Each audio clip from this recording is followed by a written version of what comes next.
Okay folks, Go Play walls and siding. We are going to dive into our residential construction approach to our walls and siding and how it's different than what you're typically going to find in the RV industry. All right folks, there are several distinct things that separate a residential approach from what you're typically going to find in the RV industry. Namely, our framing process. We are using a 16-inch on center framing process for the entire shell of this trailer. The floors, the walls, the roof, everything. Okay, now that is a residential construction practice. 16-inch on center, that's how your office, your home, your garage, that's how it's all built. Okay, so 16-inch on center construction framing using 2x2 wall studs. Okay, 2x2 studs framed every 16 inches on center. Between those studs, we are cutting and gluing 2-inch batten insulation into place.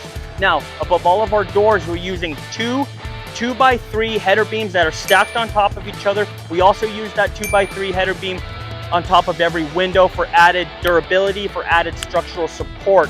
Another great difference on our Go Play travel trailers is above every slide box, we're using a 13-layer 2x7 LVL header beam. LVL stands for laminated veneer lumber. It's 3 times stronger than the typical lumber in the industry when it comes to wood framing. Also, being LVL, it is always true and straight, always. And that is very important to have that added measure of structural integrity above our slide box, because the slide, with it coming in and out, right, over repeated camping ventures, I mean, all that repeated stress is going to wear and tear on your RV. So it's very important that you have a very strong header beam above that slide box to support the weight of that slide coming in and out. Now, in conjunction with that 13-layer 2x7 LVL header beam above the slide, we're using 2 opposing 2x6 king studs on either side of the slide box as well for that added structural support. So very, very important. That is definitely a distinguishing factor of how we construct not only our slide boxes, but our walls in general.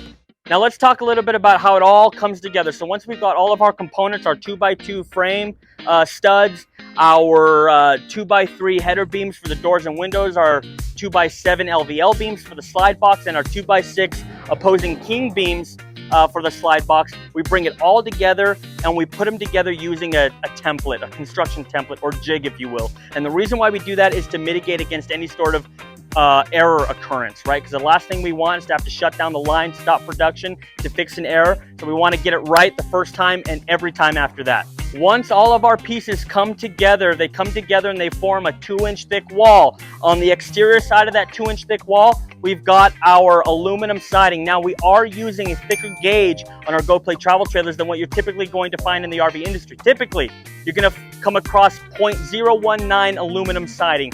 Not so on our Go Play travel trailers. Our white tin is 0.024 gauge, and our gray tin is 0.027 gauge. So we're using a gauge that's roughly 30% thicker, more strong than what you're typically finding in the RV industry when it comes to stick and tin travel trailers. Adding to what Mason said on the metal. The metal is probably my favorite thing. I love the metal. Big thing on here. In the industry, most likely seen is 4 to 6 pieces. We use 9, and why do we do that? So we use 9 because when you shorten them, they actually make them more rigid or more sturdy. And not only when you shorten them and you expand them a long ways, there's no warping or waving, right? When you use 4 to 6 pieces, you get these big, long, 24 to 48 inches wide. Creates a bigger problem, so you don't get as much sturdiness, and you're not using as thick a metal, so it's easy to dent. I can go like this and it'll dent the metal, and I'm not kidding. You can try it yourself, but don't let the salesman see it. Adding to the metal, the deep mesa crimp is what we call it, and it's got this weird little ester that I can't really do it with my hands. I'll show you a little diagram, but it's super cool, and it doesn't let water get up in there. Now, if you use your pressure washer and went like right up the corner, it might seep up and around. But deep mesa crimp, and I'll show you that little thing, but it's really, really cool.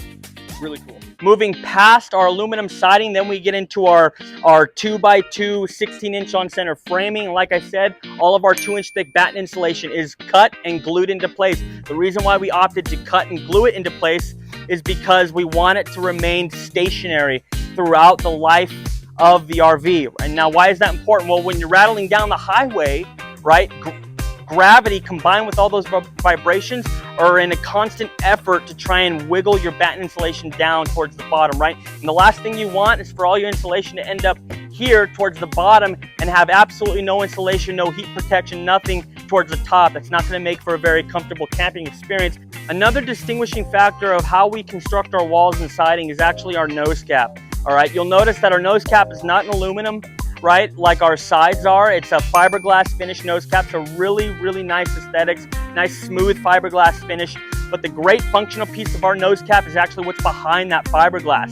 The backside of that fiberglass, you'll find an Asdel composite substrate in place of what's typical, which is Luan. Luan is a wooden substrate that's used widely in the RV industry, and it's also a massive problem because it's the primary cause of any sort of delamination on fiberglass walls, okay? So being composite, it's not going to expand or contract with variation of temperature or elevation, and it also holds twice the insulation properties than your typical Luan substrates. Adding to what Mason said on the front, nose cap, Asdel, and fiberglass. Awesome, big plus, but you don't want that down here. If that were to get problematic and get beat up, you can have kind of dimples and dents and all that. That's why we put a sheet metal rock guard on the front, because there's gonna be a lot of road debris kicking up, salt, whatever it is, rock, gravel, all that.